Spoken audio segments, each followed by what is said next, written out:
But so first of all, let me just run through things. May I ask, do we have any visitors tonight other than Bryan? I shouldn't say Bryan's a visitor as many times as he's been here. All right. Well, let me continue on then.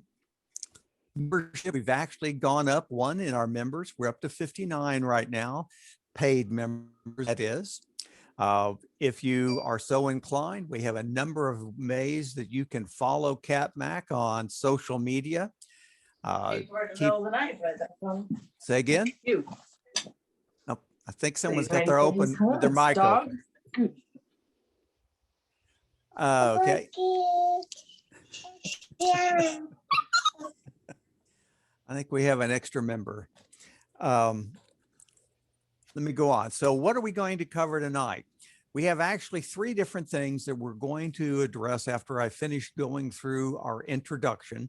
Nancy's going to talk about a workshop she's organizing on HomeKit. We have Bill Oakley that's going to talk a little bit about some music CD options. And of course, we are going to have a great deal of Mac stuff talk by Bryan Chaffin. So let me go through my portion of this and get on to the main part of the meeting. So quickly, the 2021 board, it hasn't changed. There we are in all of our glory. One of these days, we're going to have to get together and actually get a new photo made so that Nancy's in there instead of just stuck in the corner. But hopefully that day won't be put off too much longer. So we do have appointed positions. We have a number of them filled for this year. There are some that have not been filled for this year. So if you are interested in taking over one of those unfilled appointed positions, contact me and we can talk about it. February meeting we had on Zoom on the 9th with Apple Insider.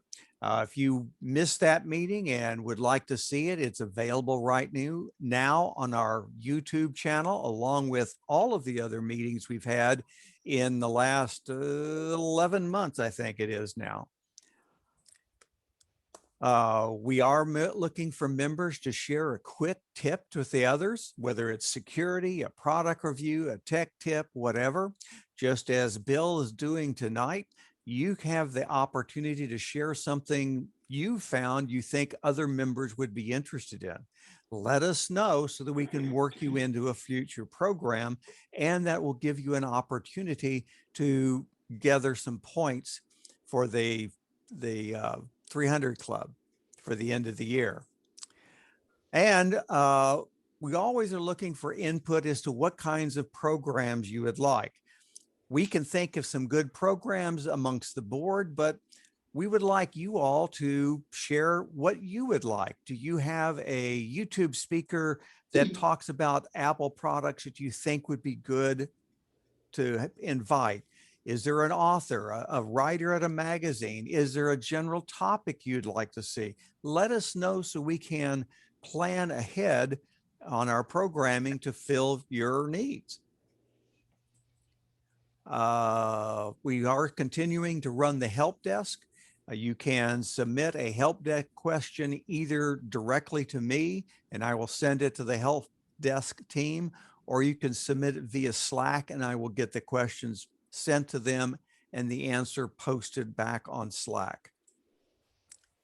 I want to do a hands off to a couple of generous CapMac members who have recently made donations totaling $700 to CapMac.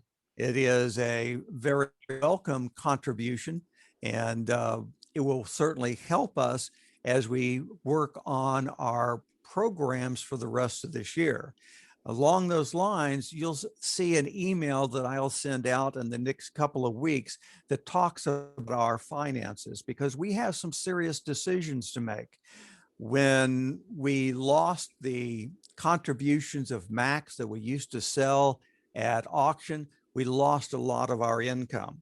So we are having to look at what do we need to do in order to be able to provide the programs that you all are expecting without expending all of our finances. So you'll see something in the mail over the next couple of weeks that gives you an idea of where we are, what our options are and ask for your input. When I was on I happened to join the London Mac User Group meeting yesterday. And one of the things that our friend Craig from the London Mac User Group is doing a poll or a survey. And he asked if we would do it amongst ourselves. And he'll share the input of that poll, that survey. I haven't looked at it yet, but I wanted to share it with everyone on tonight's meeting. The link is here in this slide, and the slides will be sent to Robert tomorrow, most likely, to be posted up to the website. So if you would be interested in taking part in this Google form survey, they would appreciate it. We have a lot of things of interest. Some of these I put in the email that went out the other day. Others, there's one or two, there's one other that Bill sent out today that I thought people would be interested in. I won't read all of this, but there's just some things that might be of interest. And again, we'll have the slide deck updated or uploaded to the website probably tomorrow or the next day. And if you're interested in this, the links are active there so you can look at the particular item. I do think the one most interesting of these was the fact that NASA's most recent Mars rover is run on basically a 23-year-old PowerPC 750 chip, effectively what was in a 1998 iMac G3. So they chose it because of its reliability, not because of its power. A little plug for our friends at London Mac User Group. They continue to produce podcasts. I've been on there. Nancy's been on there. I don't recall if anyone else has been on there from time to time. But if you're interested in hearing another perspective about Apple products, that's an opportunity for you to listen into the podcast. Now, at this point, let me turn it over to Nancy real quick to talk about her workshop.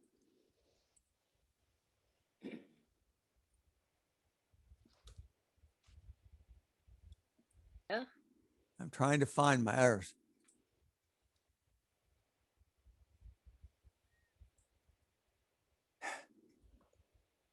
Do it that way.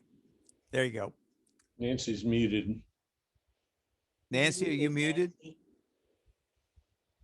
There you go. Okay, can you hear me now? Yes. Okay, thank goodness. Okay, this is really exciting. And if you are one of the people that have listened to programs about automating things in your house, like, you know, telling your lights to turn on for you, or locking your door automatically, or all the cool stuff that you can do, but you don't have a clue how to do it. Jeff Gamet, who is really experienced at this stuff, has volunteered to do a workshop for us. Now, there are some qualifiers, so let me tell you what they are. First of all, you've got to pre-register for this so that you can also make known what area it is that you have questions about, because he's going to get real specific in working with the people who are there participating in the workshop.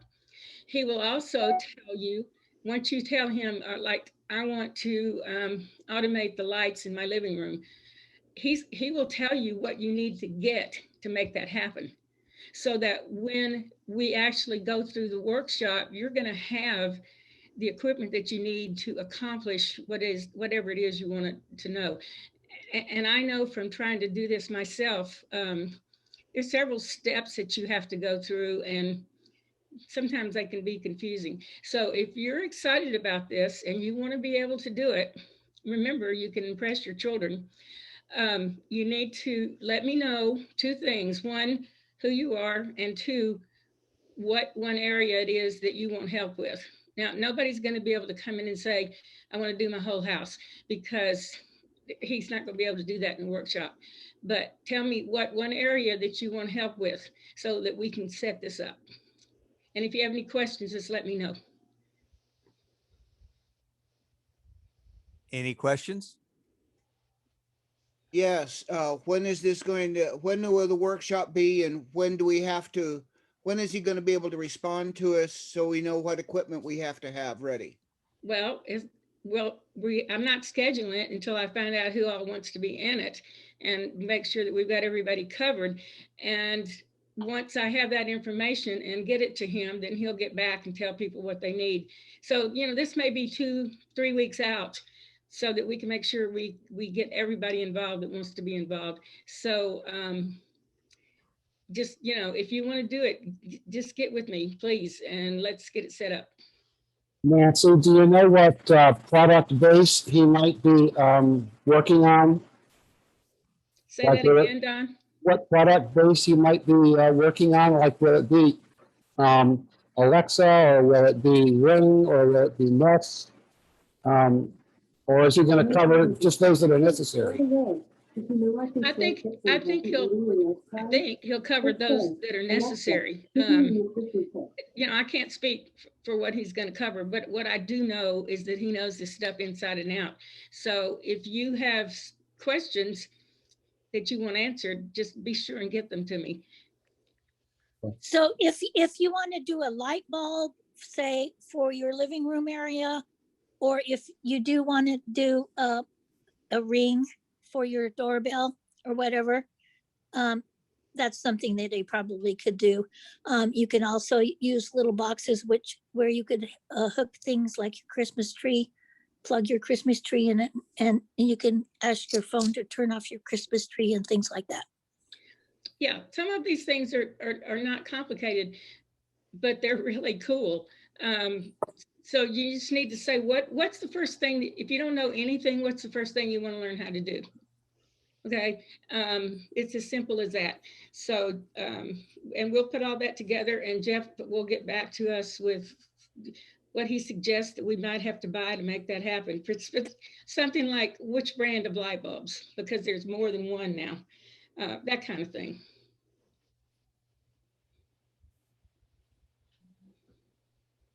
And while you were speaking, Nancy, I direct messaged you in the chat with my 2 scenarios. Oh, good for you, John. Anyone else have any questions? All right, well, either send your email directly to Nancy, or if you don't have her email address, I can get it to her, or send it a direct message to her in the chat if you know what you want to do already, and she can start working on it. Okay, I'm not going to switch back to my shared screen, so let me just introduce Bill Oakley as our next speaker. He wants to share something regarding audio. Okay, everybody, please keep in mind that my last name is pronounced Oakley. There's no L in it. But anyway, because I've been a lifelong music collector, and I built up this tremendous historical archive of music, I thought I would share some of the latest discoveries that I've made on incredible bargains for CDs. Because the streaming thing is getting so popular now, there's a lot of record labels that are trying to unload overstocked items. And so there are some really fabulous things, and this is posted on the website. Robert has the information on exactly where you can go on the CapMac website to see this, but my presentation, which is really brief, is going to be posted on the website. So the first thing you need to know is if you like the old classic rock and roll, 50s, 60s, and 70s, some of the most famous artists that you can imagine, like Willie Nelson, Waylon Jennings, the Byrds, Dave Brubeck, Miles Davis, Elvis Presley, The Lovin' Spoonful, Harry Connick Jr., Henry Mancini. But that's just the tip of the iceberg. There are so many of these, and you can get disc sets for 5 CDs for the price of 1. and I'll show you one in a minute here. Or I'll show you a couple of them. But where you want to go is you want to go first to a website called Discogs, DISCOGS.com. And if you go there and you type in original album classics, you will find page after page after page of these cute little 5-disc sets that have 5 albums in them, and there are 5 CDs, and they have the original albums with the original artwork.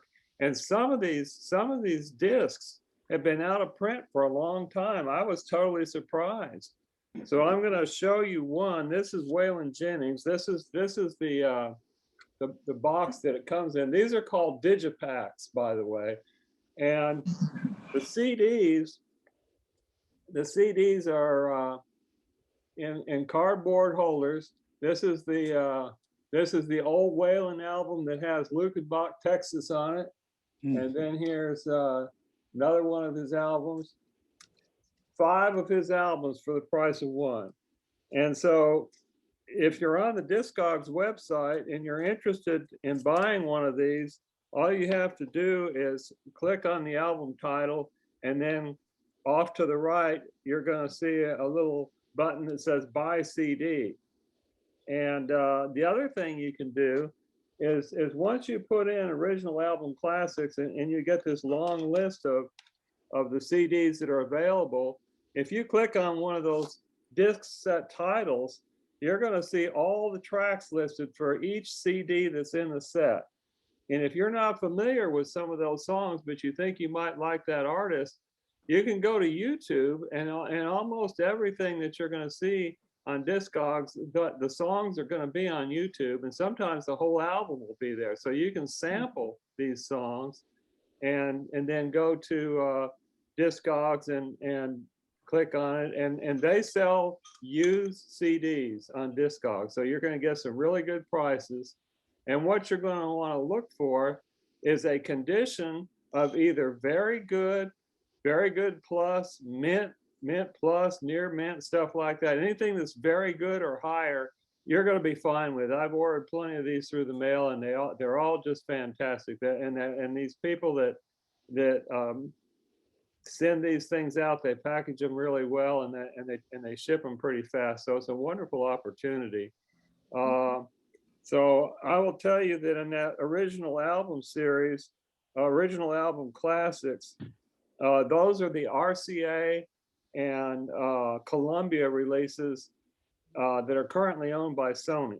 So that, like I said, there's page after page of these things. And if you want a brand new copy, if you just Google the title of original album classics, Willie Nelson, for example, and then click on the shopping tab, you can find brand new copies for reasonable prices, maybe $23.95 or something like that. The used ones are going to go anywhere from $10 to $12 up to maybe $35 or $40 if they're rare, if there aren't very many of them left. But you also have some of the later, what I consider later modern rock stuff, like Journey, Cheap Trick, Hot Tuna, stuff like that. That's probably from the 70s, and I think they go into the 80s. I'm not sure if they go as far as the 90s, but I know they go up probably to the 80s. And then you can also find these on eBay. So if you go to eBay, you can do the same thing. You're going to find some incredible bargains there for anywhere from, $10, $12, $15, $20, whatever, depending on how rare the set is. And then the next category is very similar to that one. These are called original album series. And these are the Warner Music Group releases. You'll find things like Chicago, Lou Reed, Otis Redding, Aretha Franklin, the Everly Brothers, Linda Ronstadt, Judy Collins, Ray Charles.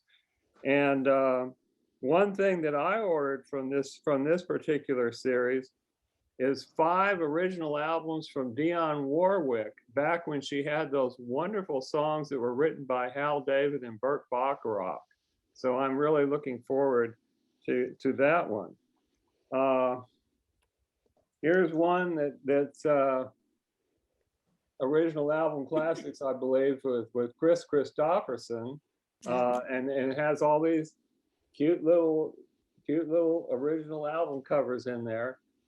But the one I saved for the very last, and this one I still have a little bit of trouble believing. I found this on Target, and we're talking about the Johnny Cash original Sun albums from 1957 to 1964, and it is 8, count them, 8 CDs and a hardcover book. So here's what it looks like. Here's the hardcover book, and you open it up, and there's 4 CDs on the inside cover, another 4 CDs on the back cover, inside of the back cover, and the book itself has. Let me see if I can find one example here. This is one of the album covers that's featured in the book, and it's got a lot of background history. What would you imagine that an 8 CD set with a hardcover book like Johnny Cash, and we're talking the Charlie record label, CHARLY, out of England. The sound quality is so incredible, even from these 1957 recordings, that on my stereo system, it sounds like the guitars are right there in my living room. That's how good the quality is. $23.49, brand new sealed package from Target and Walmart. They both have it for $23.49 online, and Amazon will be getting it on March 15th for $23.49. 7 of his original albums, and then the 8th album is rarities. So I had so much fun with this, and I wanted to share it with you guys. Well, thank you. Wow. Yes. Thank you, Bill. And as Bill mentioned, we'll have more details on what he just spoke of on the website if it's not there already. Okay. Awesome. So, any questions for Bill? Then let's move on to our feature speaker tonight. I think everyone here has seen Bryan Chaffin speak to us before. And so let me simply turn it over to him, and he can run with the program for the rest of the evening. Wow, I'm really sorry about that ahead of time. John, you do an excellent job of conducting this kind of meeting. I appreciate it very much. I want to thank everybody who took their time to join in, especially if you didn't know that I was coming. Well, I tried to make everyone aware later this afternoon, even though the first attempt was kind of botched. Fair enough. Let's see here. So Nancy asked me to do this on Sunday. I don't have like some big, huge mega agenda on my mind. If you've ever heard me speak, you know that I'm pretty much happy to talk about anything, whether or not I know anything about it. And if you have any questions about anything or any things that's going on in the Mac world or the cryptocurrency world for that matter, I'm happy as can be to talk about it, answer questions, etc. So before I jump into the feeder topics that Nancy gave me, does anyone have any specific questions or something that's burning on their mind? Nope. All right. So I am the editor-in-chief, co-founder, co-publisher, whatever, of the Mac Observer. I've been writing and speaking about Apple for 22 years now. We became the Mac Observer, by the way, on December 28th in 1998. It has been quite a while, and it's been a very, very privileged ride. My usual, if you haven't seen me speak before, my usual thing is to pace up in front of a group of people and speak extemporaneously, is that the word? About whatever it is that is on my mind. And I'm pretty much going to do this here, but without the pacing, because it turns out the microphone, is right here. So why don't we talk about M1 Macs? Has anyone gotten an M1 Mac yet? Show of hands. I see one hand. I see two hands, three hands. What? An M1 Mac, one of the new Macs with Apple's new processors. Not yet. So this is Apple basically is in the process of dumping Intel after, I don't know, close to 20 years. When does that come? After about 20 years of working with Intel CPUs, they're essentially leveraging their experience with making the processors for iPhones and iPads, and where they have put together a tremendous record of being an innovator and, quite frankly, a leader in the world of CPU performance, especially CPU and power, the ratio between those two things. The M1 Macs have so far absolutely not disappointed. If anything, people have been very delightfully surprised by the amount of performance that is packed into these things.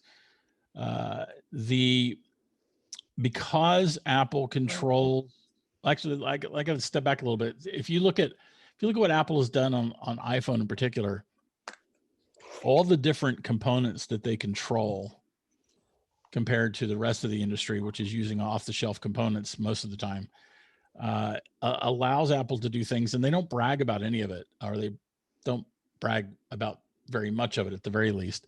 But they're able to do things like, turning on specific chips for, tiny fractions of a second, turning them on and off to save power. And Apple has been able to leverage some of that experience in Macs all along, but now that they're making the CPU, and that CPU has a built-in GPU for graphics and also is using built-in RAM, Apple is able to just control all of this, all that much more. And the result has been very powerful, very quiet Macs with excellent battery power. And it is quite the achievement. So far, Apple has only released these in MacBook Air models, 13-inch MacBook Pro, and in Mac Minis, and they're pretty much all mostly the same processor. There aren't big differences between them. And what I look forward to seeing next is what Apple does for the iMac, what Apple does for the 16-inch MacBook Pro, and of course what Apple does for the Mac Pro. And I think at this point, while there was a time when I thought that Apple would possibly use the Mac Pro to introduce its own processors, I think at this point, the Mac Pro will probably be the last Mac that switches over to the M processor line. And I also am very curious to see if the very next iteration that we see, is it going to be something like an M1X, or will it be more like an M2? And we talked about this a little bit this morning on TMO's Daily Observations. But I personally expect it to be more along the lines of an M2, in part because the M1 uses its own RAM that's right on the chip. And that is, at this point, at least seemingly limited to 16 gigs of RAM. And I think that with iMacs and the 16-inch MacBook Pros, those users, many of those users at the very least, need more RAM than that. And so I'm wondering if we will still be able to put in our own RAM sticks, at least in the iMac. That does remain to be seen. We don't really have any clues. It's interesting. Its processor line is one of those things that Apple controls. I've talked a lot about over the years how there are too many fingers and eye holes involved in producing Apple products, right? I mean, there are literally sometimes millions of people involved from, if you look at the entire supply chain, not to mention the hundreds of thousands of people that might be involved in assembling something like the iPhone, for instance. And when you have so many people involved in this stuff, information leaks. And that's why Apple can never keep a secret anymore. Like, we know about products in the basically the two to 8 weeks, sometimes 12-week range before Apple announces anything. We tend to know like almost all the details. But with its processor, that's not necessarily the case because Apple's controlling this. They're controlling the design. Admittedly, they're working with a company, TSMC, to actually fabricate these processors. But that's one company, and there are probably hundreds, maybe thousands of people involved, and not literally millions of people involved. So Apple may end up really surprising us when it comes to the next round of M processor Macs. Regardless, the initial transition has been wildly successful. These processors have been met with great acclaim. Software makers that needed to make special accommodations for this processor have been pretty quick to do so. I think Microsoft announced some stuff this week. Amazon announced support for the M1 processor for their hosted services. There's been good support, good results, good performance, good power. Haven't been any like huge issues that have come to light that I know of. Haven't been too many complaints about people like losing data or having problems with particular applications or anything like that. And I expect this to not only continue, but to be a huge competitive advantage for Apple. There was so much that Intel was doing that was not in line with Apple's goals and in line with or aligned with Apple's preferences, in particular low power consumption. And the fact that they can control this now, I think is going to be it's going to be fantastic for us as Mac users. It's already been fantastic for us as iPhone and iPad users, and I think that's going to continue. So definitely good times there. Oh, and there was a question, John. Do I think there will be an M2 Mac this year? I think we're going to see the 16-inch MacBook Pro and the iMac updated this year, possibly as early as WWDC, plus or minus a few weeks. Certainly by the fall at the latest. And the question is going to be whether or not that's an M2 or an M1X. I already ran through why I think it'll be an M2, but I guess only time is going to tell on that. And I'm not really sure how long it's going to take for Apple to release a Mac Pro with an M processor. So while they have, John also wrote, so while they have consistently said there will be a touchscreen Mac this year. That's a fun question. So John's referencing the old toaster fridge, right? Apple denigrated the toaster fridge for years. Steve denigrated it. Tim Cook denigrated it. Tim Cook in particular, because the toaster fridges were sort of emerging as Steve was getting sicker and sicker. And the thing is that no one from Apple has denigrated the toaster fridge in years. So is that just because no one's been asking them? Because at the time when Apple was being asked, it was by people like Walt Mossberg and Kara Swisher when they were being interviewed on stage somewhere, but it was also analysts in their quarterly conference call. And the context, especially from analysts, was like, I've got this running gag about Tony Sakanagi, one of the analysts who usually gets to ask a question during the conference call. And his question is usually something like, hey, congratulations on a record quarter. So when are you going to do everything like everybody else does it? Like, just, this complete disconnect between his question and reality.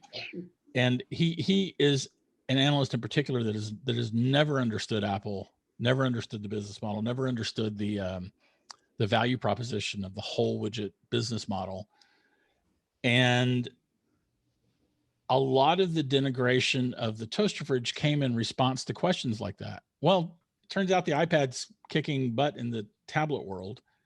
Turns out that Macs are kicking butt in both the mobile and desktop computing world. And those questions haven't been coming. Like the toaster fridge for Microsoft has not lit the world on fire. So people aren't asking. So is that why we haven't heard any smack talking from Apple? Or is it because Apple has quietly been working on doing it right? Because that is, if Apple does end up releasing a toaster fridge, that'll be how it gets announced. It'll be, yeah. Everyone else is doing it wrong. We figured out how to do it right. Steve was the master at that, but Tim Cook has done it too. And I don't really know. I do know that my personal opinion on toaster fridge, let me back up. A toaster fridge is essentially, it's a device that if you fold it back, it'll work as a tablet. And then if you unfold it, it'll work as a laptop computer. And so the reason why they started calling it the toaster fridge is because no one wants a toaster fridge. No one's clamoring for a device that will toast your bread and also keep your milk refrigerated. I mean, chilled. And those are two kinds of jobs that are best served by devices that are dedicated to doing those jobs. And so Tim Cook's opinion has been heretofore that a laptop is best served by being a laptop, and that a tablet is best served by being a tablet. And that when you try to marry the two of them, something suffers. Microsoft under Steve Ballmer proved that with, I forget the name of it at this point, but the version of Windows that first came out with the Surface. And it basically, by trying to do everything, it doesn't really do anything particularly well. That was pretty much a large failure, and Apple never went down that path. But the reality is, as I've learned more about people who have embraced toaster fridges, that people like them. People who use them like them. They like being able to go from typing to touching the screen. They like being able to just, as they're typing, reach out and touch the screen. I find that to be weird because I don't want fingerprints all over my screen, but apparently the people who actually have them in the Windows world, they tend to really like them.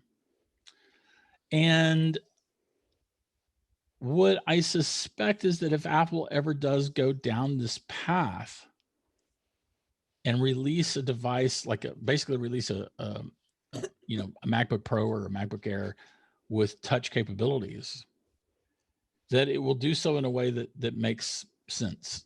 I mean, certainly that's the way Apple's always entered new markets. They've done it, seldom first to market, and they tend to do it right. And they tend to, solve problems that other people either haven't identified or just, executed poorly.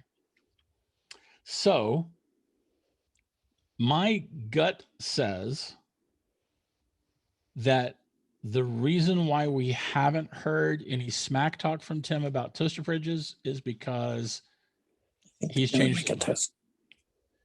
And They're going to make a toaster fridge. Is there a question? Please mute your microphone if you're not talking.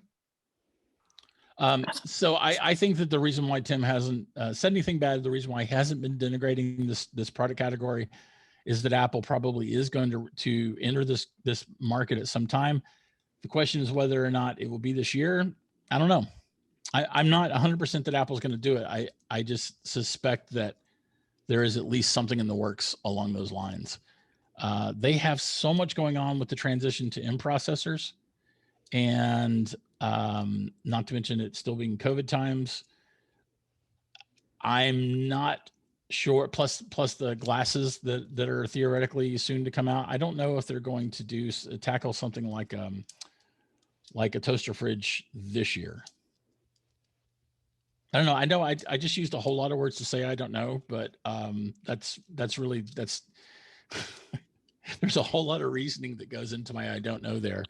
And you said it so very well, though, Bryan. Oh, thank you. That is kind of generous of you. Isn't an iPad with a keyboard the same thing? It's closer, but it's not a proper laptop. It's not. It is a multitasking operating system, but it's not. You don't have access to the file system. You have access to files. You don't have access to the file system. You don't have the same kind of point and click abilities. You don't have the same sort of support for mouse-based or trackpad-based input that you do with a MacBook Pro, and you don't have the same windowing ability. I mean, I think that the iPad does what it does really, really well, but I don't think that it is 100% laptop replacement. For a lot of people, it might be a Mac replacement, but there are a whole bunch of people for whom it is not. And even when you put the keyboard on there, and even when you're using an Apple Pencil, those of us who have been in the Apple world for a long time, and those of us who have used Macs for a long time, and also used iPads, for instance, or iPhones for a long time, we probably are really, really comfortable in those environments, and we probably are taking them for granted. However, I think that those of us who do have that comfort level, if they were to able to sort of like jump onto their Mac after using an iPad for a long time, they would find that there's all kinds of things that a Mac will do that an iPad won't. And that remains the case with or without a keyboard on the iPad. And again, I love my iPad. I spend hours a day on my iPad. I'm not in any way talking smack about the iPad. I just don't think that that iPad OS is a true desktop replacement operating system yet. And I don't know like, one thing that would be interesting to me is if, getting back to the toaster fridge concept, if you had an Apple laptop with a keyboard and you fold the keyboard away and it switches to iPad OS, and if you bring the keyboard out, it switches to Mac OS. That is one way that Apple could do it, where each sort of use is being true to itself. That was one of the phrases that Tim Cook used a lot, was letting devices be true to themselves. And that would be one way to do it. Now, another way to do it would be to add in exactly the features that you need from Mac OS to iPad OS to be able to switch between the two. And I don't know which way Apple will go with that. I'm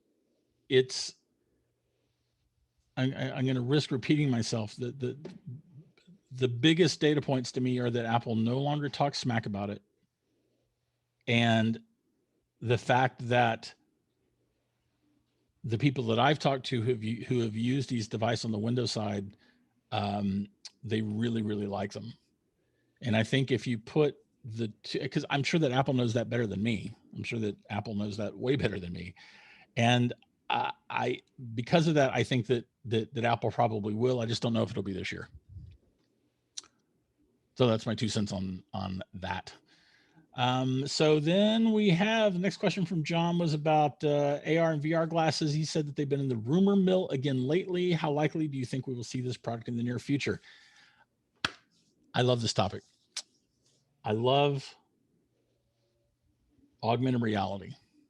I think of augmented reality a whole lot. There's so much that can be done with augmented reality. And I've used this demonstration, if I can find my iPhone, which of course, bizarrely isn't here. That doesn't really seem right, does it?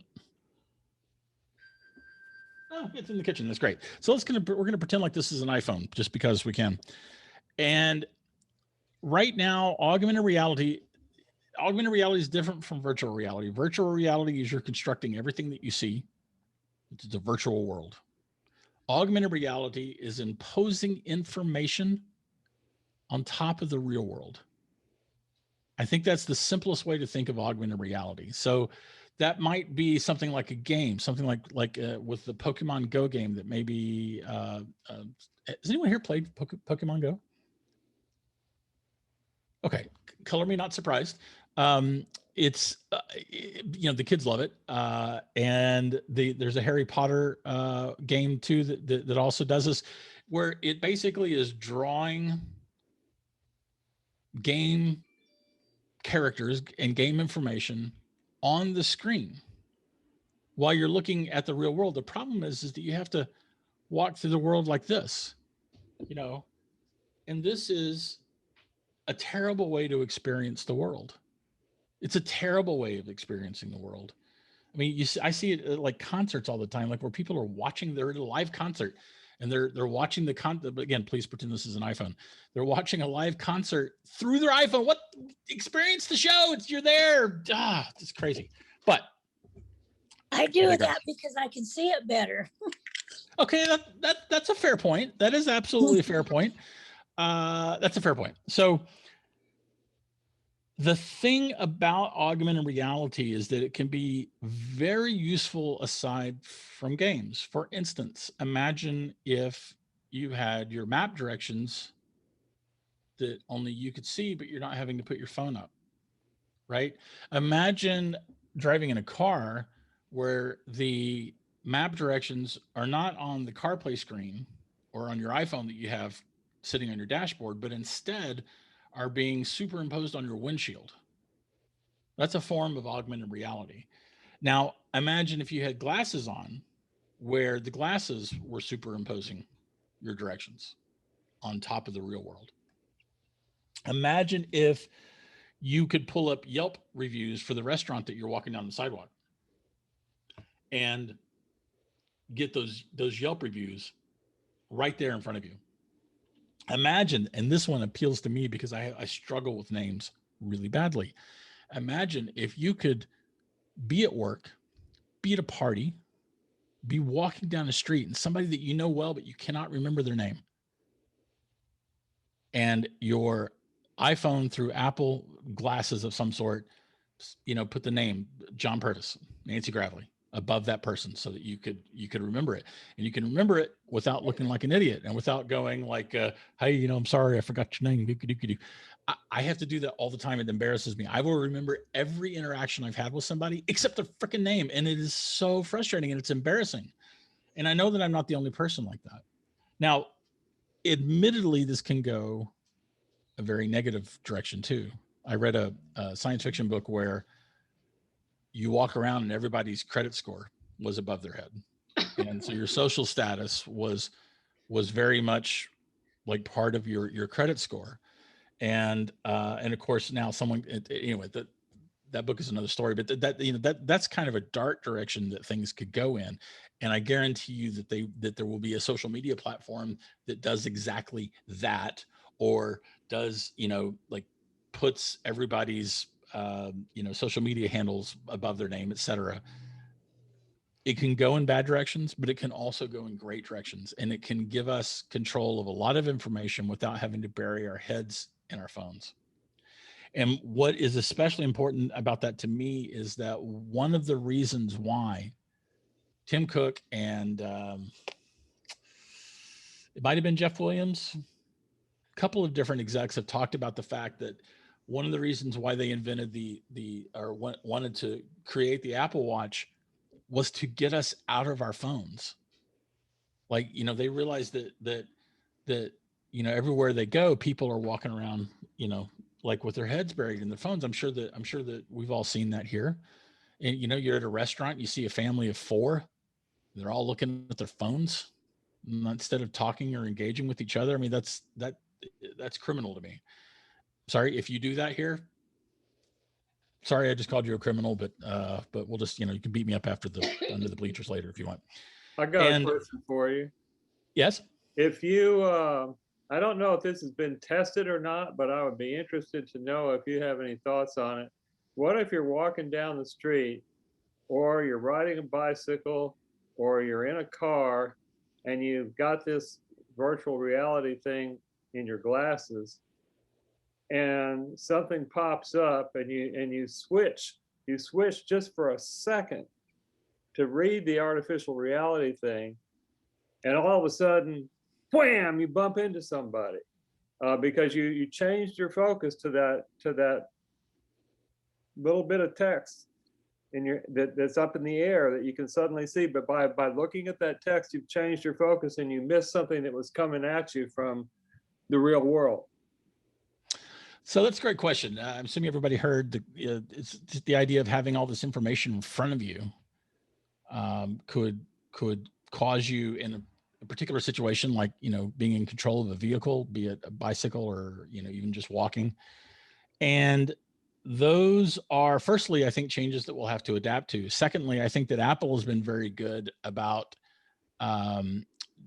making our devices behave according to the environment that we're in, and at least in terms of CarPlay and with things like do not disturb mode.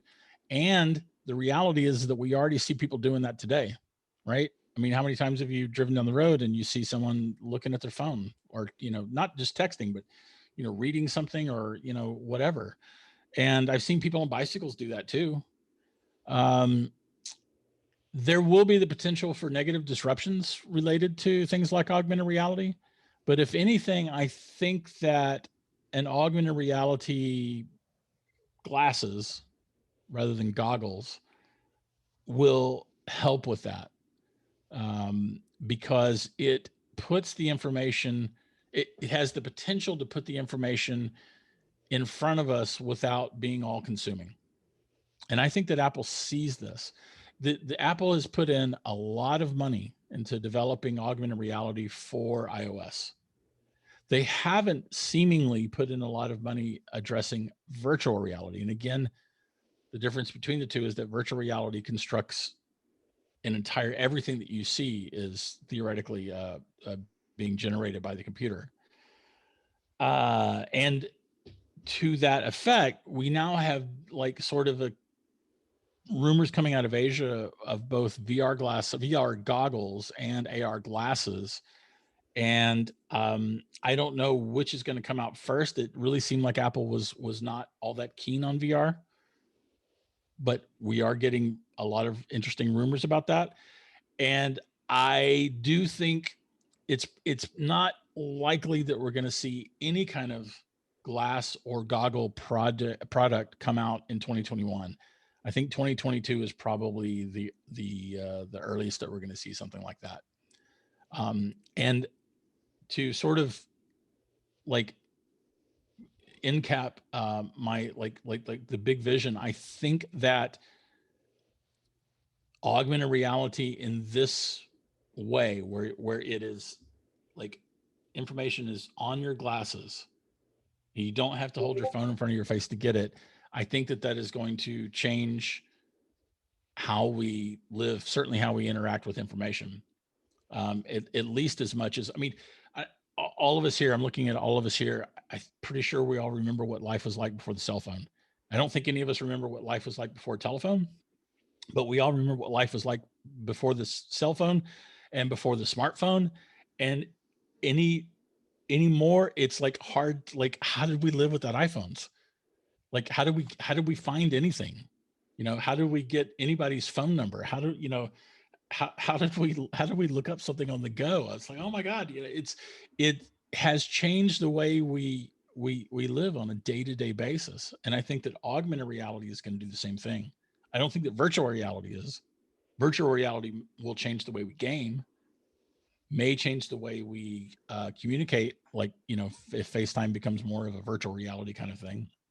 But augmented reality is going to change the way we live on a day-to-day basis. It's going to change the way we interact with our information.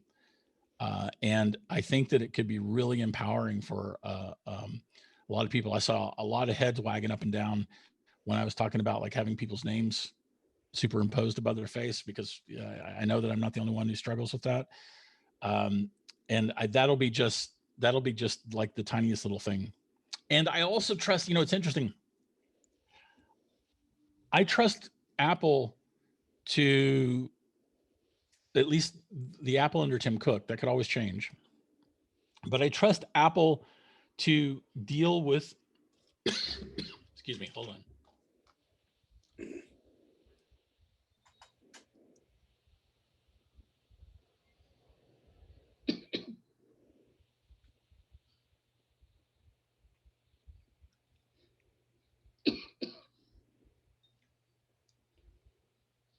Sorry about that. I trust Apple to keep like who I'm looking at and their name on my device. I don't trust Google for that. And that was, I think, one of the big problems that Google was running into with its Google Glasses project, is that everything you see is being fed into to Google servers, and all the decision making, all the information processing was being done by Google services, Google's servers, which means that information could be used for Google's profiles for us. You know, where we go, who we see, what we look at, how long we spend on a menu. I mean, like all of these things are potentially harvestable by a company. I trust Apple to do what it's been doing with Siri stuff, where it processes whatever it's handling and giving back to us, it's actually processing that on the iPhone and then keeping it on the iPhone. And if something has to be sent to Apple servers to figure out, that it's done in a way that uses something like differential learning, where information that ties it to us, information on key bits of information can be left out, so that the information can be processed and useful to us, but not useful to a third party like Apple, advertisers, Facebook, etc. And from that standpoint, I'm really looking forward to Apple bringing something like this to market, and I can't wait to see what form it takes. Question, please. Yes, ma'am.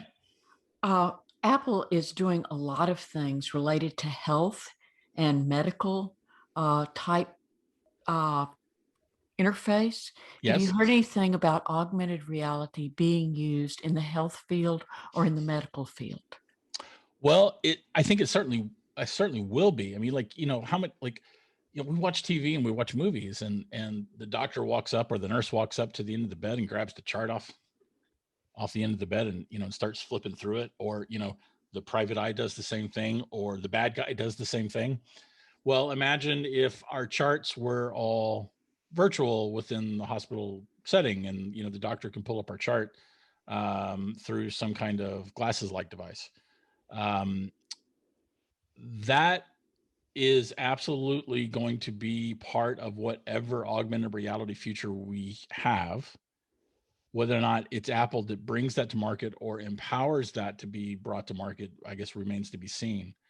I think personally that most of Apple's R&D efforts in terms of wanting to get into the health industry, which Tim Cook has said that he very much wants to do that, is probably more about managing and using our data, both in terms of us being able to manage and use it, and also it being portable yet still protected.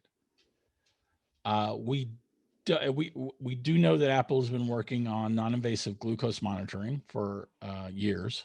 We don't know if they've made any progress on it. I haven't seen any rumors on that for probably a year and a half, which I don't know, may or may not mean anything. It may just mean that they were able to clamp down on the rumors that were already out there. But I don't know that they're specifically looking to make some kind of AR related product involving the health industry, but I don't know, I guess they could. Really does seem much more likely that they would provide the tools and the infrastructure to a third party company to be able to do that. But I guess that remains to be seen. Did I answer the question? The other question, I guess, is at this point, we know perhaps for physical therapy, if you have someone who's had a stroke and wants to be encouraged to relearn how to use the paralyzed arm, leg, it seems like there are a lot of possibilities in that realm. And I was wondering if you had heard anything about apps that might tie in with augmented reality that would be used in the medical field for things like physical therapy.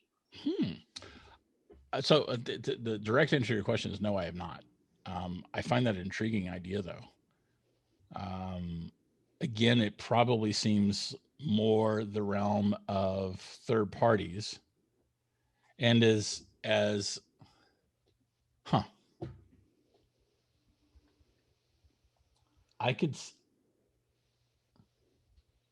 could see now that you put this vision in my head, mind you, I've never thought about this before, but I could see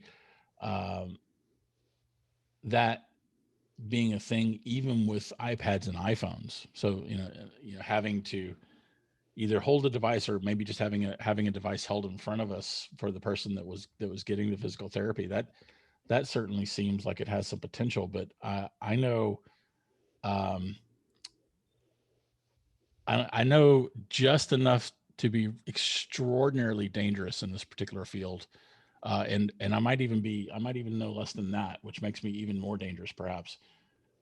But no, so I have never heard anything. I am sure that such things will be coming. I think that we're going to have all kinds, like once you throw the developer community at proper AR, we're going to have all kinds of fun, useful, interesting, some dangerous, some problematic, some nuisance, right? There's going to be all kinds of things that come out of having more AR tools available to us.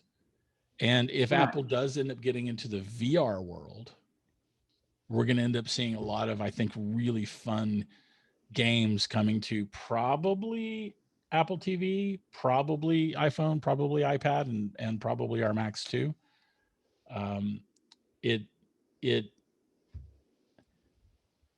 Honestly, I'm still doubtful that Apple is working on VR glasses, but the rumors that are coming out of Asia about VR goggles of some sort are pretty strong at this point. And they're strong enough that there is at least some fire behind the smoke. Whether or not it actually ships is another issue, but Apple is at least experimenting. They're building, they're developing, they're doing some stuff in Asia with VR goggles. And it just remains to be seen whether or not it comes to market. Bryan, I have a question. The glasses and being able to identify people is great. I also would like for somebody to come up with some that would help me remember all the words that I forget all the time. But that's another issue. Do you want auto? Hold on, Mom. Do you want autocorrect for your voice? Yes. Because that could become embarrassing. When I try to say something and I can't remember what it is. But here's my real question. I wear bifocals. Yep. So do you think that they're going, I mean, is this augmented reality that's going to work with my glasses? Is it going somehow to be individualized to somebody's prescription? Or that's a really good question. So when it comes to augmented reality, our phones were the first baby step, right? This idea of, walking around looking at the world through a screen. That was the first baby step. The next baby step, frankly, is going to be some form of glasses. You could even say, like, if we go with augmented reality goggles, that's the worst. Like goggles that are closing off, your vision like that. That's no fun to me. That's no good at all. Having just a sheet of glass that's essentially a transparent display would be the next step. And then I guess it remains to be seen whether or not Apple releases a prescription version from the get-go, but certainly a prescription version would be the obvious goal for this stage of development. And then it would be going to contacts. And from contacts, I think that what I see is the end goal will be direct implants in our brain that can superimpose information through our the part of our brain that deals with vision. And when that can happen, all bets are like you can do just about anything. But that's going to be decades into the future. The first step is glasses, and either the step after that or the simultaneous step will be prescription glasses, and then contact lenses, and that probably takes us up for the next couple of decades. I think that contacts will probably take, at least the next 10 to 20 years. I think that we'll see. I think that this is going to become a very common technology for most of us in within the next 5 years at the latest. Mm. Bill, did you have a question? You're muted.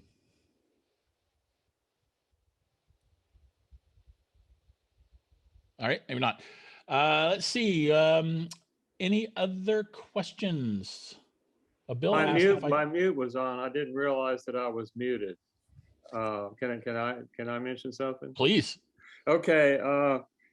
I think everybody here would probably be interested in this. Yahoo News has an article. March the 2nd is the date of it on Yahoo News, and it's called Microsoft Sets Stage for Mixed Reality Future. And of course, the article says that Apple is also working on this.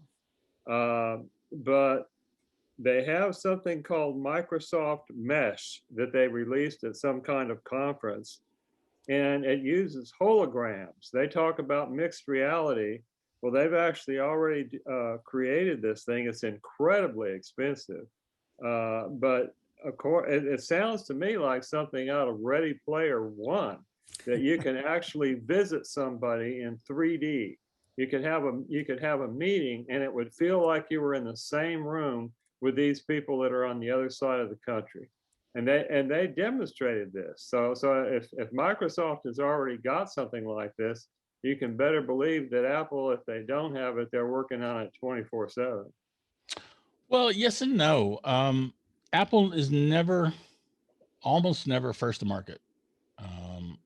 I think they were pretty close to first to market with the Apple Watch. There were certainly fitness devices that were out there, but the smartwatch category feels like something that Apple was pretty much first to market with. With AR and VR, Apple is nowhere near first to market. Google had its own augmented reality glasses project that they quietly killed a couple of years ago. And Microsoft is working on this project. Of course, Facebook bought a company called Oculus dealing with virtual reality. I think that what's going to happen is that the rest of the tech industry is they're doing their thing. They're going to be throwing some things against the wall to see what sticks. Apple's going to release what it releases, and then everybody will essentially glom on to what Apple does or copy what Apple does. Now, those kinds of features, like being able to do hologram projections, being able to make it feel like you're actually in a room with somebody, that sort of stuff being practical for normal people like us is probably very far off into the future. I don't think that Microsoft could deliver a product to market, even if they can demonstrate the technology today. And as you've noted, Bill, it's very expensive to do what they've already shown. And I don't think it's going to be remotely affordable anytime soon. No, I'm sure that's true. It's just that I absolutely loved Ready Player One. And oh, sure. I loved the book and then saw the movie. Sure. And the idea of this sort of thing, even if we could get a glimpse of it in our lifetime, it sure would be fascinating. It sure would, yeah. And maybe we'll be able to go to a convention and see a demo or something. Who knows? That is, or you know what? I could see kiosks at the mall. Right? The expensive kiosks at the mall where we can all go and try this stuff out. And then, 50 years later, people would think how quaint that was. Yeah. Whereas, we think it's amazing. I got to go to this kiosk. It was great. I think this idea, the term mixed reality is a really interesting one. I believe that such things are very much in our future to, having directions or names, that's one of those baby steps I mentioned. Being able to actually have the world look like you want it to is both a scary and interesting idea at the same time, right? Like, for instance, because this would happen. Like, imagine that you could wear glasses that block out homeless people. There are people who would choose to do that, or that choose to block out trash or graffiti or blue cars or redheads, right? And like, you can start selecting your own reality. We're already seeing how scary that can be in the world of politics today, where people can select their own reality.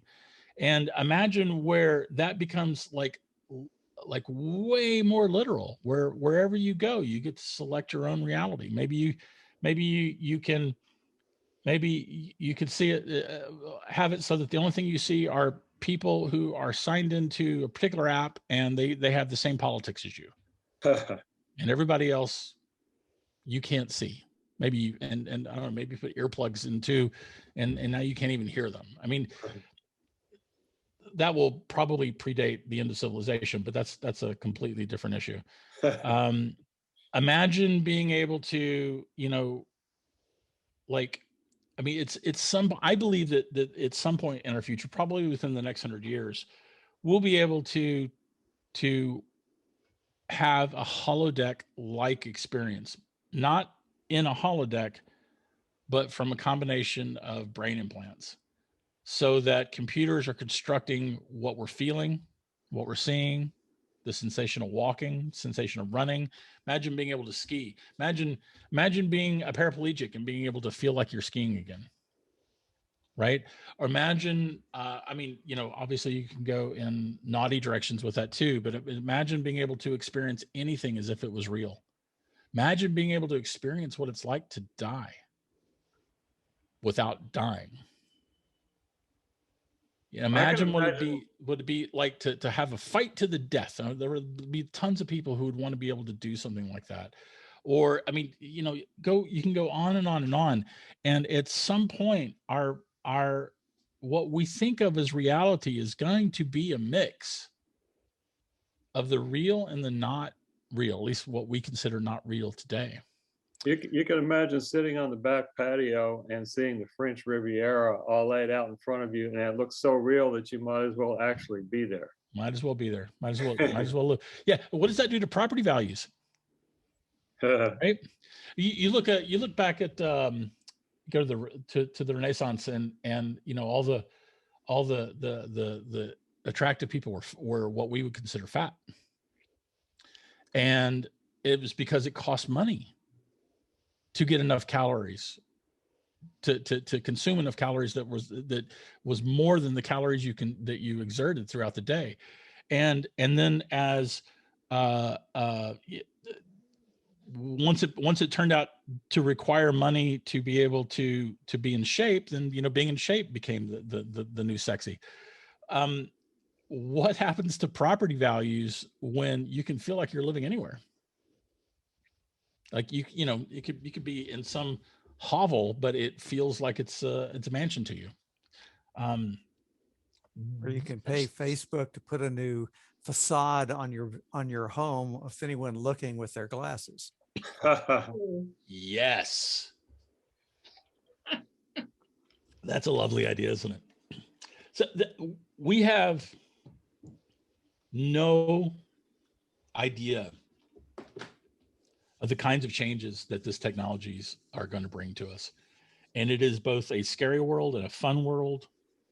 It's a dangerous world. It's a useful world. And I frankly can't wait to see where it goes. What about the Apple Car? Apple Car, topic near and dear to my heart. Just to sort of brag and sort of lament at the same time, I was working on breaking the Apple Car story when Business Insider broke the Apple Car story. It was very frustrating. They beat me to it by about a week. I was looking for some additional sources so I didn't have to burn the sources that I had. My point being that I met people who were working on the Apple Car in its earliest days, and it's an interesting thing. And I think if you look at where Apple is with it today, we have to look at what Tim Cook said on the stage. I think it was with Kara Swisher and Walt Mossberg, but I could be misremembering that. But he said that there were three things happening in the world of automobiles that was interesting. The first was autonomous vehicles. The second was electric vehicles. And the third was ride sharing. And he said very specifically, being at the intersection of those three places was a very interesting place to be. So what does that mean to me? To me, that means that at least at that point, and of course things can always change, but that Apple saw autonomous electric vehicles doing ride sharing as our future. And if you've heard me talk about Apple cars, or about Apple cars specifically, or the future of the car world in general, I think that kind of future is really good. And the reason why I do, and this is an idea I have to credit Dave Hamilton, my business partner at the Mac Observer, for him putting this in my head. The sheer amount of space that we waste storing cars that we don't use or don't need at that moment. If you think about your garage, if you think about the cars parked on the street here in San Jose, lots of people park. There's always cars parked on the street, and in some neighborhoods, in some like well-off neighborhoods, street parking, like, you can get fights over street parking. Same thing is certainly true in San Francisco. Same thing is true, maybe to a lesser extent in Austin. Certainly in New York, parking is an issue. You pay, some people that choose to have a car in New York City might pay hundreds or even thousands of dollars a month to have their car stored conveniently.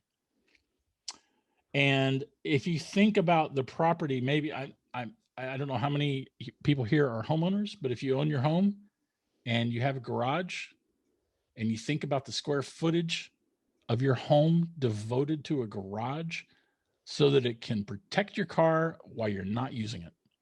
It's kind of crazy. We take that for granted, but it's a huge waste. It's an insane waste. And a future where we're all sharing cars commercially is a world that potentially has a lot less waste, which is bad for automobile makers, but could be good for the rest of us. And a world where cars are perpetually in use is a much more efficient world. And a world where we're not driving ourselves is also a more efficient world. And I say that I love to drive. I've driven to Texas countless times. I love that drive. I love getting in my car even locally, but a future where none of us are driving is a safer world. It's a more efficient world, and it's a world where we're able to put more of our time to our use. Because I know what I would do is I'd end up reading, either that or trolling Instagram reels. I can't get enough of that. And that to me is a world that makes sense. And what also makes sense is corporate fleets of ride-sharing cars. I know that Uber is working on that. Uber very much wants to fire all the drivers that it currently says are not employees. And they're desperate to do that. I believe that Apple is probably also working towards that kind of future. And what is most likely is that Apple's car will be sold to us when it first hits the market. But I think that the ultimate idea would be for Apple to have its own fleet of ride-sharing cars. And Uber is trying to do the same thing. Google is trying to do the same thing. Apple put $1 billion into a Chinese ride-sharing company. I would be flabbergasted if they weren't trying to do the same thing. And at some point, we will have all these competing networks of fleets of vehicles that are competing for our ride-sharing dollars. And what I hope eventually happens is that we have all these competing companies and these fleets working together so that when we want our car, we call for it and we walk outside and there it is. No waiting, no getting lost, because all of these fleets are being centrally managed. You have an AI that's distributing the cars where it believes, if Amazon knows that I'm going to order paper towels in 2 weeks, and so they're going to have paper towels locally so that they can ship to me in 2 weeks, I'm pretty sure that machine learning can also figure out where cars are going to be needed, and that kind of future where fewer cars are being sold, fewer cars are being made, and the distance between rides is shortened. Like, in other words, you know, when my car, when the car that drops me off, it goes somewhere really close where someone else is waiting for a ride, so that there's less power being wasted for that. All of these things are fantastic. They're better for society, I believe. They're better for the environment, I believe. Well, actually, I think that's undeniable. And I think that that's what Apple wants to be a part of. And the first step is going to be making a car and selling us a car. And at this point, I think that's going to be 2 to 4 years off. But I also think that Apple won't be able to keep this a secret in any way, shape, manner, or form. So we're going to know more and more about its car as we get closer to its actual release. But for now, the car itself doesn't even exist yet. It's all about the autonomous navigation system. It's all about the software. That's what Apple has been working on. That's what Bob Mansfield sort of stripped. Bob Mansfield was a legendary Mac engineer, and he was put in charge of sorting out the car business a few years ago, but he recently retired. I believe that he retired because he got it sorted out, and other hands can take on its future development. So there you go. Apple Car. I have something to say about that. I took a lift home from my doctor's appointment today, and the driver dropped off somebody else at the same place and picked me up, so it could be done. Sure. And that's with an app doing the management, and an app doing the management with human drivers signing off on it. Yes. Right. Because Yes. you know, the driver had to agree to that timing and everything. Take the driver out and take predictive analytics and add that in. And we absolutely can do that. I mean, like, I love, here's what I some of you may know that I wrote a science fiction novel that I still haven't sold. In that world, characters walking out towards the street, and, you know, thinks to his factotum in his head, hey, get me a car. And he walks out and the car's waiting there, or, you know, settling down as he's walking up to it. And that is a very convenient world. It's a fun world. It's it is probably going, hopefully will be a better world, but I guess that remains to be seen. Any other thoughts or questions on that? During the last snowstorm here, there were very few Lyft drivers available. Sure. I took one cross town from North Austin to Midtown and back again, and prices were very high because the only thing running were the luxury vehicles and 4-wheel drive. Sure. Explorers and that kind of thing. So I'm not sure how well the idea works with that, but yes, I've been following the cars, and projections are 25 cents to 50 cents a mile, because you don't have to pay the human driver, right? And utilized 20 hours a day or whatever. Right. Plus, you know, when I first moved to Austin, I'd lived in Austin until 2001. And I moved there the first time I moved was 1985, I think. And voters had just passed the a measure creating the busing system in Austin. And it passed with this overwhelming majority. And it turned out that everybody was voting for this so that everybody else would get the hell out of their way. Right? They didn't want to ride the bus. They wanted everybody else to ride the bus so that the roads would be clear for them, because no one was really riding in the buses. Taking human drivers out of driving will be better for all of us. Not just from the way we spend our time, but the safety factor is going to be tremendously higher. And I would imagine at some point it will become illegal for humans to drive their own vehicle. It'll probably be illegal to have a steering wheel in a car. I would guess the ride sharing companies, of course, would be lobbying for that very heavily. So, you're going to have all kinds of politics and dollars fighting in that particular realm. But the idea of having every single car, not just some cars, being computer controlled would make all of us safer until the cars decide to kill us all. But that's a completely separate issue. Bryan, Yes. you're talking about the cars and being available for you at your doorstep and all that kind of thing. But how's that going to affect? I mean, we have a number of members of CapMac who are either completely blind or visually impaired, and other people who don't drive anymore, like I don't drive anymore. How's that going to affect us? Because if they could drop a car out in front for me, but I can drive it. Yeah, it would drive itself. Oh. Yeah, so so the three things that Tim Cook talked about were autonomous vehicles, which are self-driving cars, ride sharing, and electric vehicles. So everything I was just talking about was predicated on the idea that the cars would drive themselves. Okay. And we're a few years out for that to be a reality. I mean, Tesla already has cars that can handle a lot of self-driving.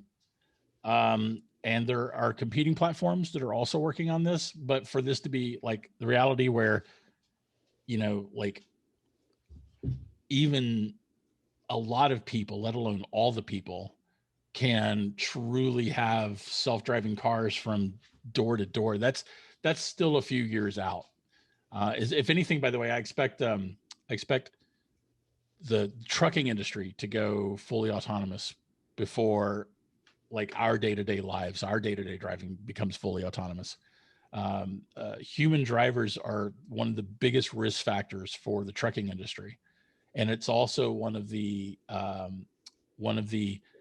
factors that adds the most amount of time to deliveries, because it turns out that humans need to sleep. So, or at least they should sleep, but that's also another story. And so I think that the trucking industry will do access point to access point outside of a city with no humans, and that they will reach that milestone first, and then eventually they'll even be driving around in the cities, and all that while the sort of day-to-day driving that we all need to do or have done for us will continue to advance too. So this stuff's coming. This stuff's coming. If civilization doesn't end, I know I keep referencing that a lot tonight. I don't know where my doom and gloom is coming from, but if civilization doesn't end and the robots don't kill us first, they'll be driving us around. You have a couple other questions from Bill and Craig in the chat. Let's see here. Bill asked if I've seen any renders of the rumored new 24-inch iMac in color. I have seen those. They could be real. I kind of hope that Apple ends up doing that. I mean, it'd be nice if we had things like colors. I mean, Apple just killed the iMac Pro. And I think it was because no one was making the parts anymore because they're so old. I'm not cranky about that. Not even a little bit. I'm fine. I'm fine. But Apple just killed the iMac Pro, so the only space gray iMac is not available. So I'd love to see colors coming to the iMac line. I would love to see like a bezel-less iMac design. That would be really, really nice. Those renders could be real. I'm not going to bet on it yet. I don't think we have. There's a life cycle to an Apple rumor. And the closer you get to a release, the more information becomes public. And I don't think we're at, and you end up, it's like, you see this little trickle, as if this is a timeline, you see this little trickle, and then we start getting closer, and then that trickle starts becoming a flood, and then Apple announces it, and we all knew what was going to come. And when you go from like the trickle to like this, in terms of the amount of information that's coming out about an unreleased product, you can be sure that that's probably legit. And I don't think we're there yet on those those iMacs. And then Craig said, going forward, do you see every Apple device having a dedicated security chip to encrypt and process sensitive information? Maybe. At some point, possibly. But what we know is that Apple hasn't made its own T2 chip ubiquitous. There are Macs being sold without it, and that's been on the market for years already. So if we are going to see that future, I don't think it'll be anytime soon. But it would probably be a fantastic thing if they did. Security and encryption, I think, and privacy are super important. And I guess what I'm quibbling on is the every Apple device. That I don't know, but I hope that it comes soon. Well, the reason I ask is that, of course, I have one of those Macs that does not come with those chips yet. Same. Because they just haven't done it yet. And I think privacy, I think when you hit on that earlier, Apple seems to be the one that's most concerned with our digital privacy when it comes to our financial data, our health information, or even just where we shop online. And so I'm hoping that they get on the ball with that, and it's in our watches, it's in our phones, it's in every single device so that we're protected, and it seamlessly syncs with all of our other devices. Yeah, I agree with everything you just said, Craig. I can only imagine. I can only imagine how Apple will do that. They do seem to be getting more vocal about it. These changes that they've made in iOS 14, dealing with privacy, that has Facebook's undergarments in a bunch, and that has I don't know if y'all saw the news today. There's a French trade group that represents advertisers, essentially, saying that Apple's iOS 14 is unfair. There is an all-out assault on the privacy protections that Apple is trying to give us in iOS 14, and that assault could yield pushback, especially if that assault results in legislatures mandating that Apple do this or that.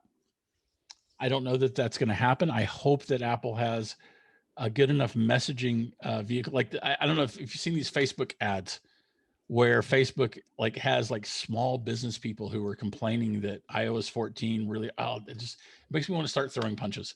Mark Zuckerberg does not have the wisdom to wield the power he has amassed. He is a chucklehead. I can't stand that guy. And I hope that Apple is able to squash this and crush this and put the hurt on everything that Facebook does.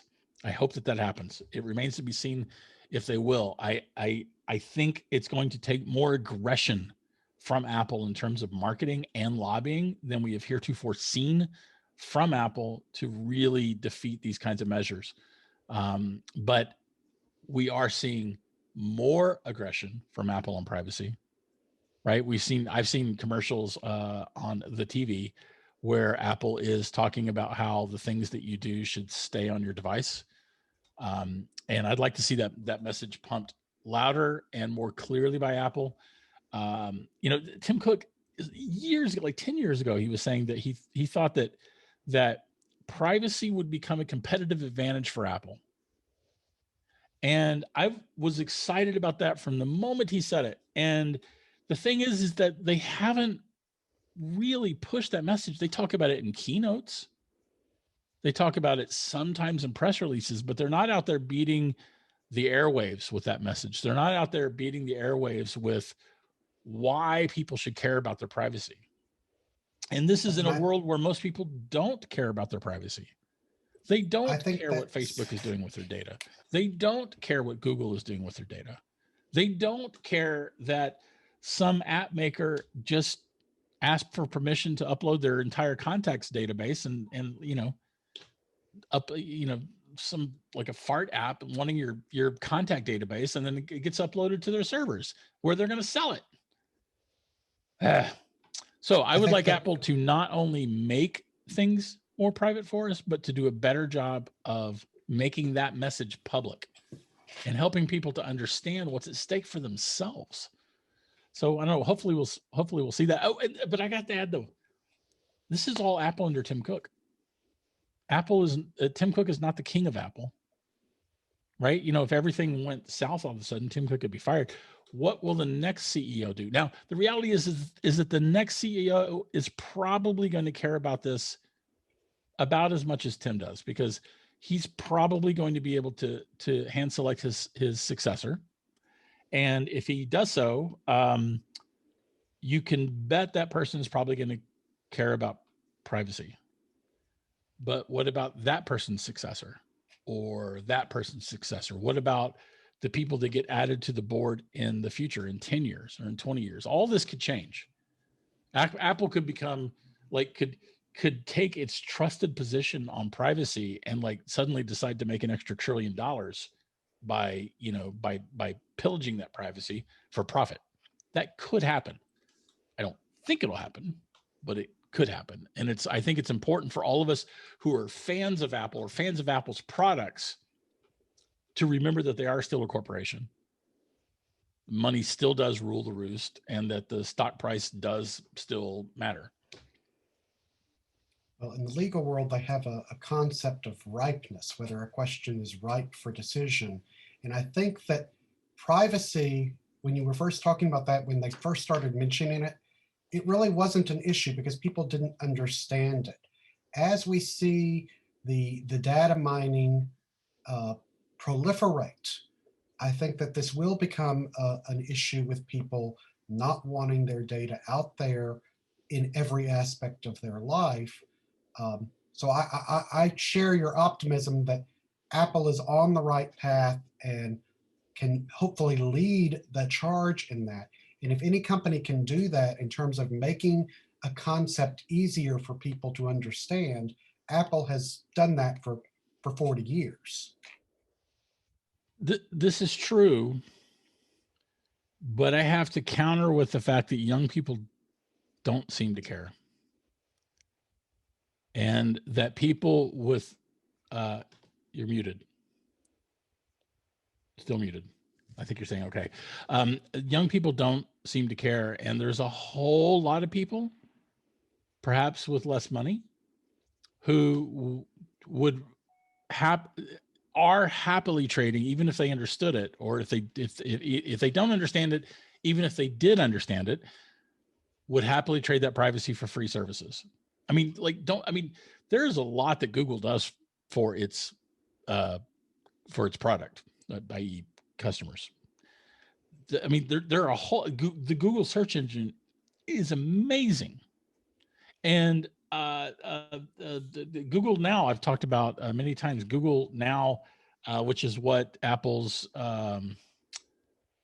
now I can't remember the name of it, but Apple has a sort of vaguely competing product, but the Google Now basically seeks to put information in front of you before you've asked for it. That is super useful. And that is done in part because they pillage our privacy, because they pillage our lives for their own profit. And there are a lot of people who are just fine with that. They're just fine with those free services. They don't think of giving their privacy as a cost. They think of everything as being free.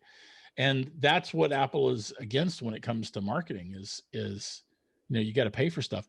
And I imagine that all of us here in this room as Apple customers probably have a little more spending money than at least some segments of the population, right?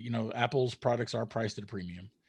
And there are folks who are maybe making other decisions about their money who might not have the same flexibility that we do to be all high-minded. I know that I've got a very privileged, snarky attitude about things like privacy, but I can afford to have that attitude. I can afford to make those decisions. I can afford to look down my nose at people who think that it's no big deal to let Google sell access to them based on, all the information that they give them. So I don't know. It turns out, by the way, let me check my notes. Yeah, it turns out the world is complicated.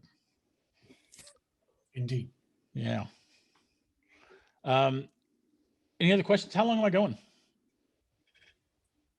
Apple stock has gone down probably because Warren Buffett sold a gazillion shares in December.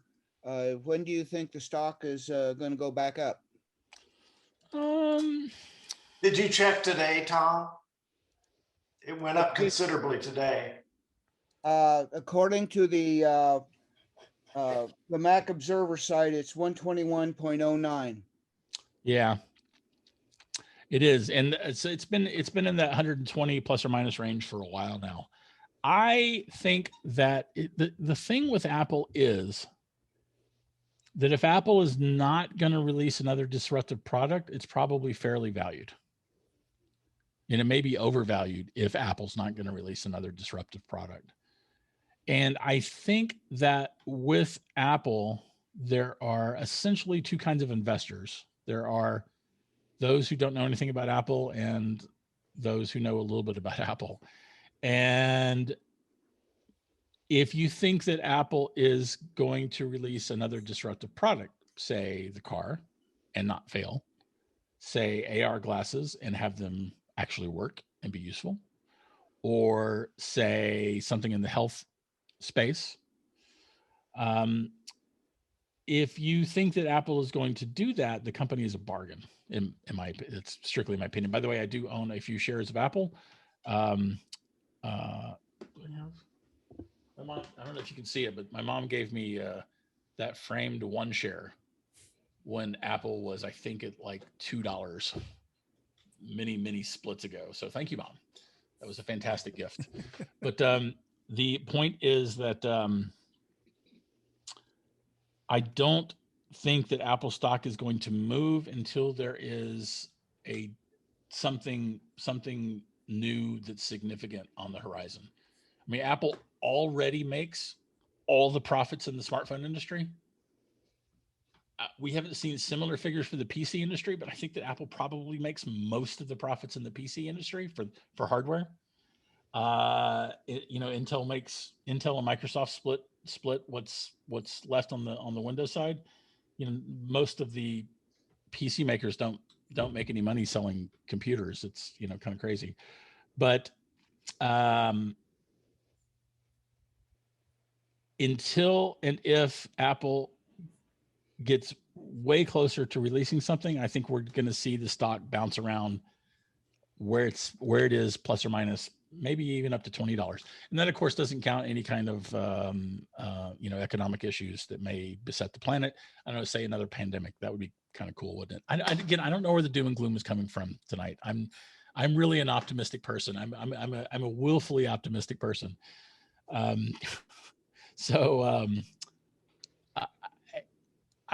would expect, I wouldn't expect a bunch of movement from Apple stock, but I also I'm along.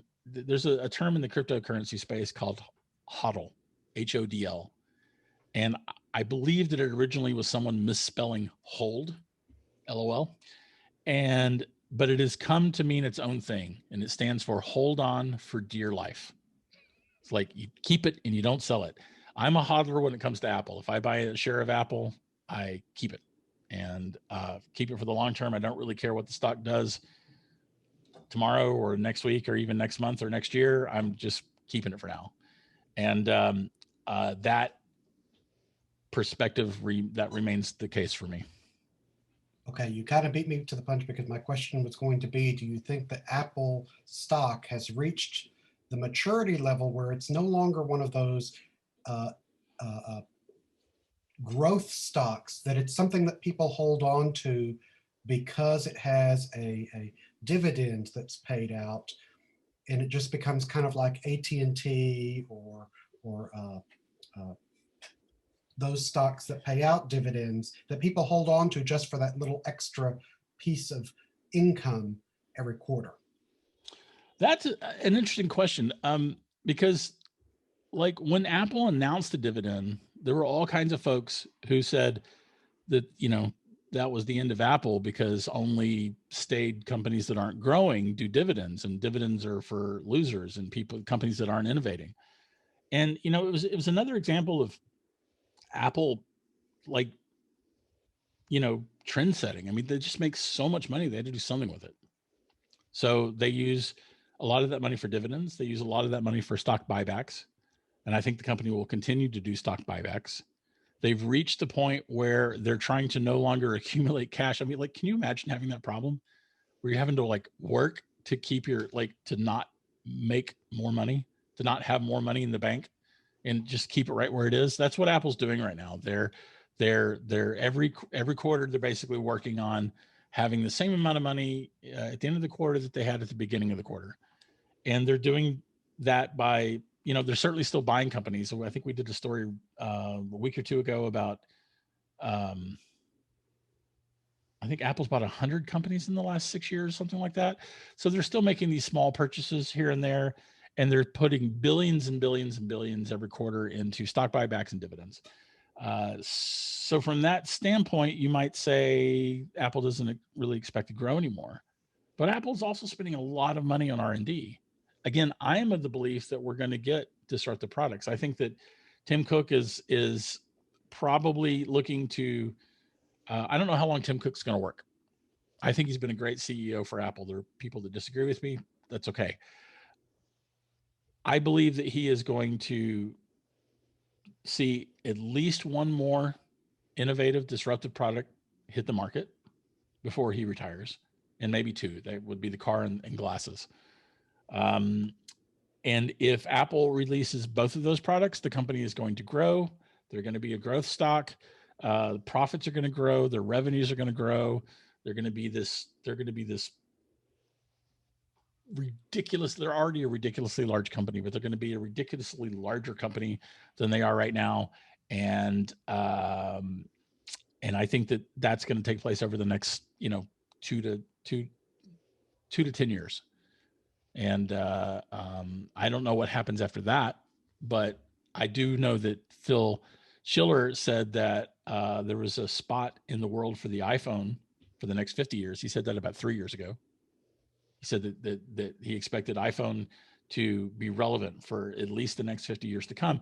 And what that means is that the way we use iPhone is going to change. And if the way we're using iPhone is going to change, it's going to go along with different products. It's going to go along with different paradigms. It's going to go along with different software.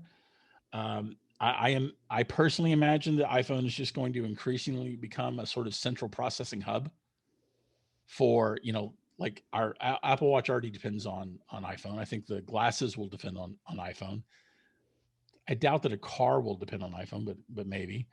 And I think that we'll be using our iPhones to carry around our digital lives with us, and interface the information that is on those devices in increasingly different ways, be it our glasses, be it our Apple Watch, be it eventually portable displays or holographic displays like Bill was talking about, or, like whatever is at hand will be the thing that we use to access the information on our iPhone. And that's the only way that, to me, that makes sense from what we see now for how iPhone might be relevant for 50 years or 47 more years, since he said that about 3 years ago. So with that in mind, I do think that Apple will continue to grow.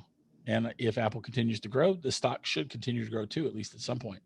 But right now, Wall Street doesn't see that potential yet. At least they don't know where it's coming from. So, I think there is speculative money in Apple stock, but there's not a whole bunch of speculative money. You look at Tesla's PE. Tesla's PE, the last time I checked, was I'm actually looking now. Pardon me. 905. Price to earnings ratio is 905. So it would take 900 years of Tesla's current earnings to make enough money for what the company is currently valued, which says that people expect Tesla to grow. And if you look at Apple's PE last time I checked was 30. Thunder in the Bay Area. Did y'all hear that? We don't get thunder here.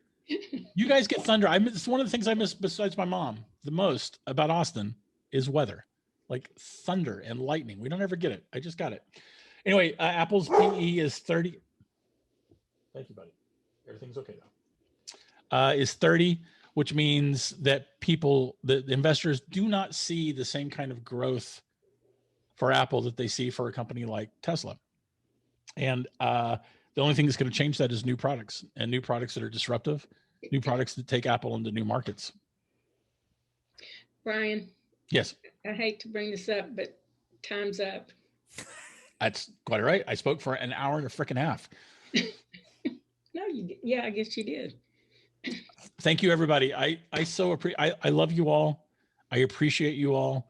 I appreciate you inviting me into your, literally your homes, actually, thanks to COVID. And I thank you very much for your time. You're welcome to shoot me a note anytime you want. Bryan at macobserver.com is one of my email addresses, and you're welcome to use it. And also, thanks to everyone who helps take good care of my mom while I'm partying out here in California. Thank you. Thank you so much. You. Yeah. Thank you very much. Thank you for all those different Thank you, facets Bryan. of TMO. Yeah, thank you. Thank you for appreciating that. I'm And you'll watching have- you from Norfolk, Virginia. Oh, outstanding. Yeah, sure. I wouldn't miss the meeting for anything. That's awesome, Sarah. You'll have to come back Really and enjoyed at it. Thank least you. share how your book does when you finally get a book deal. Yeah. Thank you. I Yes. will be sure to do that. I'll even do a reading. Great, If on it's- Audible. If it's sci-fi, put me down. It is, and consider it done. Thanks again, everybody. Have a great month until the next meeting. And Oh, and Bryan, rock and roll. thanks for jumping in at the last minute. We really, really appreciate that. Yes. Yes, We ma'am. certainly Anytime, do. anytime y'all need someone at the last minute, I tell the folks at Silicon Valley Mac too, which is my second favorite mug. The first being CapMac, in case it wasn't clear. But I tell them the same thing. Like I'm your go-to guy. If you have someone cancel, count on me. Thanks, Yeah. everybody. Thank We you. appreciate Thank you it. again. Good night. Thank you. Nancy, did you want to talk about door Okay. prizes? Yes, thank you. 4 people will get a door prize. It's going to be an Amazon gift card because at least we know they're still open. And Heidi will give me the list. I've got an app that chooses numbers out of the blue, and I will notify you by email. It'll come to you, but then I'll also notify you by email to look for it. So that'll happen. It's not happening tonight, but it'll happen in the next few days. Very good for taking care of that for us, Nancy. Thank you. Is there any last comments before we close for the evening? I do have one thing to ask about yesterday afternoon's meeting. Craig put up a couple of polls during the meeting, and I could not figure out how he did it unless he did it outside of Zoom. They don't use Zoom. Are you talking about the? No, they the- do the- use Zoom They do? The London they- group? Yeah, for their there's- meetings. yeah. Oh, for the There's meeting. polling within Zoom. I haven't been able to find it. I think you have to be the administrator. I am. Well, Ah, you also have to be a I own my subscriber at a sites. certain level. Yeah. well, we can certainly ask Craig about it and he Yeah, can let us know. I'm at pro level, so Yeah, I mean, we have it on this. okay. John, Yes. I could not open chat for some reason. I mean, you know me. So if you'll email me your questions for the workshop, I would appreciate that. Good. Okay. We're gonna turn off the recording or? Let's we- go ahead. I was going to say there seems to be no other business to come before us tonight. So at this point, we'll see everybody next month. Okay. Enjoy. Good night. Good Bye. night. Thank you all very much. I'm glad I was able to be here this time. Great.